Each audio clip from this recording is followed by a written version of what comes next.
நெல்லை பாளையங்கோட்டையில் உள்ள ரோஸ்மேரி பள்ளியில் மாணவரை அரிவாளால் வெட்டிய சக மாணவர். கருத்து வேறுபாடு இருந்த நிலையில் பென்சில் தொடர்பான தகராறில் தாக்கிய போது ஆசிரியருக்கும் வெட்டு.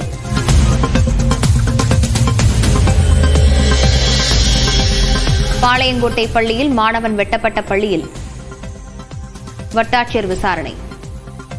மாணவருக்கு 3 இடங்களில் காயம் ஏற்பட்டிருப்பதாக உதவி ஆணையர் தகவல்.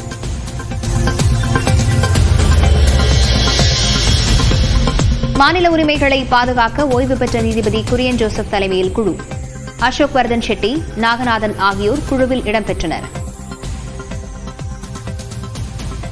இந்திய அரசியலமைப்பு சட்டத்தில் வழங்கப்பட்டுள்ள மாநிலங்களின் நியாயமான உரிமைகளை பாதுகாக்கவும் ஒன்றிய மாநில அரசுகளுக்கு இடையேயான உறவுகளை மேம்படுத்திடவும் உச்சநீதிமன்ற மேனாள் நீதியரசர் திரு குரியன் ஜோசப் அவர்களை தலைவராக கொண்ட குழு அமைக்கப்படுகிறது.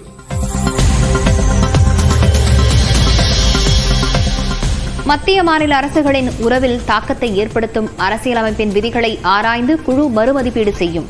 மாநில பட்டியலிலிருந்து பொதுப்பட்டியலுக்கு மாற்றப்பட்டவற்றை மீட்டெடுக்கவும் குழு பரிந்துரை செய்யும் என முதலமைச்சர் அறிவிப்பு. இந்திய அரசியலமைப்பு சட்டத்தில் தற்போதுள்ள விதிகளை உயர்நிலைக்குழு ஆராய்ந்து காலப்போக்கில் மாநில பட்டியலிருந்து ஒத்திசைவு பட்டியலுக்கு நகர்த்தப்பட்ட பொருண்மைகளை மீட்டெடுப்பது குறித்து வழிமுறைகளை பரிந்துரை செய்தல்.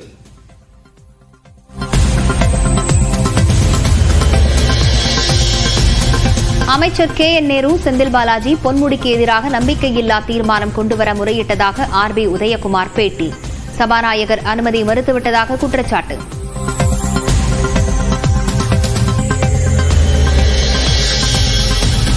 முன்னாள் அமைச்சர் ராஜேந்திர பாலாஜி மீதான சட்ட நடவடிக்கைக்கு ஆளுநர் ஒப்புதல். ஓரிரு நாட்களில் குற்றப்பத்திரிகை தாக்கல் செய்யப்படும் என உச்சநீதிமன்றத்தில் தமிழ்நாடு அரசு அறிவிப்பு.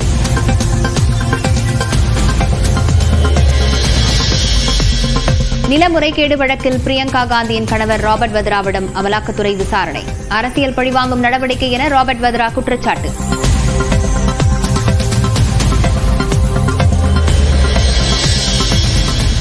திருச்சி சமயபுரம் மாரியம்மன் கோயிலில் தேரோட்டம். லட்சக்கணக்கான பக்தர்கள் பங்கேற்று தரிசனம்.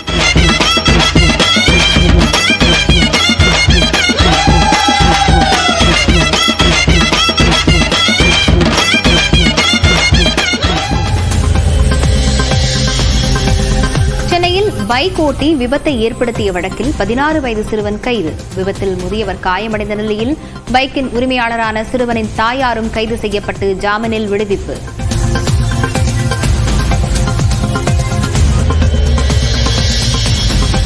தனியார் ஆம்னி பேருந்துகளை வாடகைக்கு எடுத்து இயக்க போக்குவரத்து துறை முடிவு. கோடை காலத்தில் ஏராளமானோர் வெளியூருக்கு பயணிப்பார்கள் என்பதால் தேவையை கருத்தில் கொண்டு திட்டம்.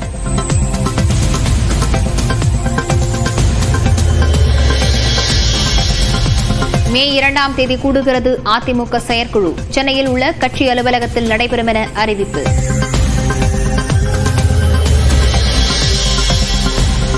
கர்நாடக மாநிலத்தில் லாரிகள் வேலை நிறுத்தத்தால் தமிழ்நாடு எல்லையில் அணிவகுத்து நிற்கும் லாரிகள். காய்கறிகள், பழங்கள் உள்ளிட்ட பொருட்களின் விலை உயரும் அபாயம்.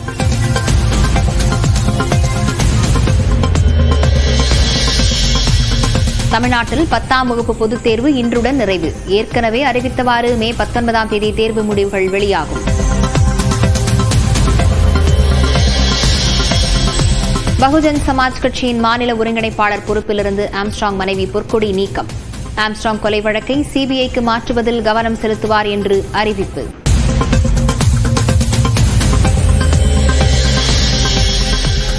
ஏப்ரல் மாதத்தில் உள்ளிட்ட படங்களை இயக்கியவரும் நடிகருமான ஸ்டான்லி காலமானார். வளசரவாக்கம் மின்மயானத்தில் இன்று மாலை உடல் தகனம். அமெரிக்காவிலிருந்து வெற்றிகரமாக விண்வெளிக்கு சுற்றுலா சென்று திரும்பிய 6 பெண்கள். 11 நிமிட விண்வெளி பயணம் வாழ்வில் மறக்க முடியாதது என நெகிழ்ச்சி.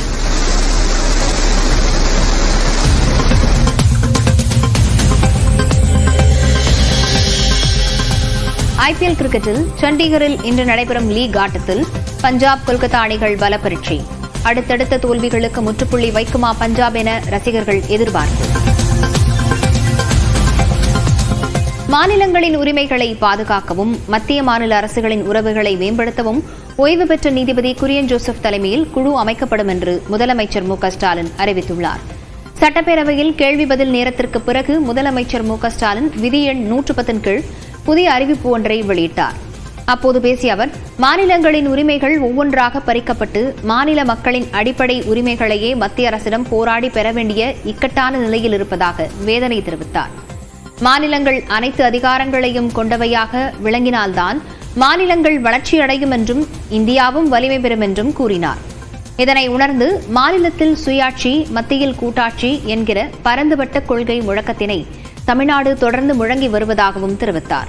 முன்னாள் முதலமைச்சர் கருணாநிதி ஆட்சிக் காலத்தில் மத்திய மாநில அரசுகளின் உரிமைகள் குறித்து ஆய்வு செய்ய ராஜமன்னார் குழு அமைக்கப்பட்டதாகவும் அந்த குழுவின் முக்கிய பரிந்துரைகள் சட்டமன்றத்தில் தீர்மானமாக நிறைவேற்றப்பட்டதாகவும் தெரிவித்தார்.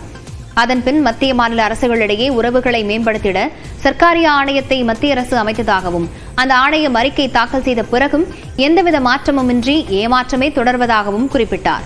அடுத்தடுத்து மாநில பட்டியலில் உள்ள முக்கிய அதிகாரங்களான மருத்துவம், சட்டம், நிதி ஆகியவற்றை மடைமாற்றம் செய்யும் பணிகளை விரைவாக செய்யப்படுவதாகவும் குற்றஞ்சாட்டினார். மாநில அரசின் கல்விக் கொள்கையின் அடிப்படையில் மருத்துவக் கல்வியில் தமிழ்நாட்டு மாணவர்கள் பங்கேற்பதை உறுதி செய்யும் வண்ணம் இருந்து வந்த நமது கல்விக் கொள்கையினை நீர்த்துப் போகச் செய்து முழுமையாக ஒன்றிய அரசின் கட்டுப்பாட்டில் நீட் எனும் ஒற்றைத் தேர்வின் வாயிலாக மட்டுமே மருத்துவக் கல்வி இடங்களை நிரப்பும் முறைக்கு மாற்றப்பட்டுவிட்டது.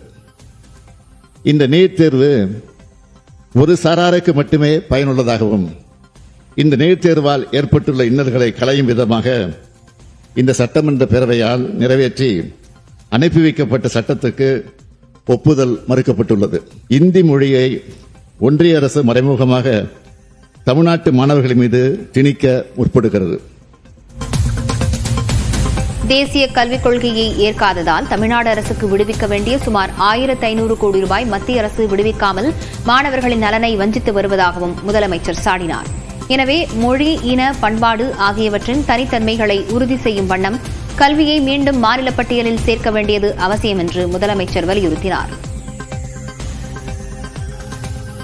இந்திய அரசியலமைப்பு சட்டத்தில் வழங்கப்பட்டுள்ள மாநிலங்களின் நியாயமான உரிமைகளை பாதுகாக்கவும் ஒன்றிய மாநில அரசுகளுக்கு இடையேயான உறவுகளை மேம்படுத்திடவும் உச்சநீதிமன்ற மேனாள் நீதியரசர் திரு குரியன் ஜோசப் அவர்களை தலைவராக கொண்ட குழு அமைக்கப்படுகிறது.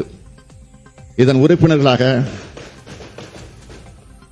உறுப்பினர்களாக இந்திய கடல்சார் பல்கலைக்கழகத்தின் மேனாள் துணைவேந்தரும் ஓய்வு பெற்ற IAS அதிகாரியுமான திரு அசோக் வர்தன் ஷெட்டி அவர்களும்,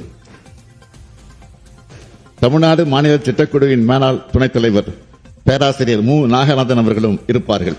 உயர்நிலைக்குழு இடைக்கால அறிக்கையை ஜனவரி மாத இறுதிக்குள்ளும் இறுதி அறிக்கையை 2 ஆண்டுகளிலும் அரசுக்கு வழங்க வேண்டும் என எதிர்பார்க்கப்படுகிறது. குரியன் ஜோசப் தலைமையிலான குழு மத்திய மாநில அரசுகளின் உறவில் தாக்கத்தை ஏற்படுத்தும் அரசியலமைப்பின் விதிகளை ஆராய்ந்து குழு மறுமதிப்பீடு செய்யும் என்றும் மாநில பட்டியலிலிருந்து பொதுப்பட்டியலுக்கு மாற்றப்பட்டவற்றை மீட்டெடுப்பதற்கான பரிந்துரைகளை வழங்கும் என்றும் முதலமைச்சர் தெரிவித்தார். மத்தியில் ஆட்சியில் இருந்தபோது மாநில சுயாட்சி குறித்து குரல் கொடுக்காமல் தற்போது குரல் கொடுப்பதினால் என்ன பயன் என்று முதலமைச்சருக்கு எதிர்க்கட்சி துணைத் தலைவர் RB உதயகுமார் கேள்வி எழுப்பியுள்ளார். சட்டப்பேரவையிலிருந்து வெளிநடப்பு செய்த பின்னர் செய்தியாளர்களிடம் பேசிய அவர், விதி எண் 110 கீழ் முதலமைச்சர் வெளியிட்ட அறிவிப்பு வெறும் கண் துடைப்பு நாடகம் என்று விமர்சித்தார். இந்த மாநில சுயாட்சி பற்றி உண்மையிலே திமுகவுக்கு அக்கறை இருக்குமானால் மத்தியிலும் அவர்கள் அமைச்சரவையில் இருந்தார்கள், மாநிலத்திலும் அவர்கள் ஆட்சி பொறுப்பில் இருந்தபோது மக்கள் மீது உண்மையான அக்கறை இருந்திருந்தால் இந்த மாநில சுயாட்சியை பற்றி அப்போது பேசியிருந்தால் இவர்கள் கொடுக்கிற இந்த தீர்மானத்தை, இந்த அறிவிப்பை மக்கள் ஏற்றுக்கொள்வார்கள். இல்லை என்றால் இது முழுக்க முழுக்க மடைமாற்றம் செய்கிற, மக்களை ஏமாற்றுகிற இந்த அறிவிப்பை என்பது மக்களிடத்திலே எந்த விதமான தாக்கத்தையும் ஏற்படுத்தாது.